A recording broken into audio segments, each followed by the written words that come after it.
Esta doctora mongola se adentra sola en la naturaleza para visitar 2 veces al mes a los pastores nómadas de renos en la taiga. Тайгандаа ирэхээр их сайхан байдаг, сэтгэл хангалуун байдаг, аз жаргалтай байдаг.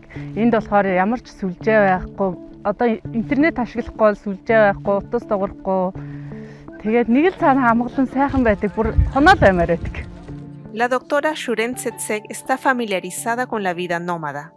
болохоор одоо нөгөө малчин айл төрж өссөн болохоор хөдөө амьдрахад надад ерөөсөө хэцүү байгаагүй. Тэгээд аав ээж ингээд заавал боловсралтай болох ёстой, ингээд мэрэгжилтэй болох ёстой гэд тэгсэн учраас за багийн юмч болчвол би магадгүй бас ингээд хөдөө амьдраад байж болох юм байна гэсэн. Los pastores de la tribu Satán se desplazan al menos 4 veces al año cuando el calor es intenso para su ganado. Se alimentan de leche y queso de reno sin sacrificarlos. Son una comunidad envejecida en riesgo de desaparecer. Las visitas regulares de Shuren Tsetsek los mantienen saludables. Дэмжлэг бол чухал. Ингэж дэмжиж байгаа үндсэндээ энэ тухайн хүмүүс маань нөгөө өв соёлоо хадгалаад эндээ ингээд удаан оршин тогтнох боломжийг бүрдүүлж байгаа дэмжлэг нь гэж би.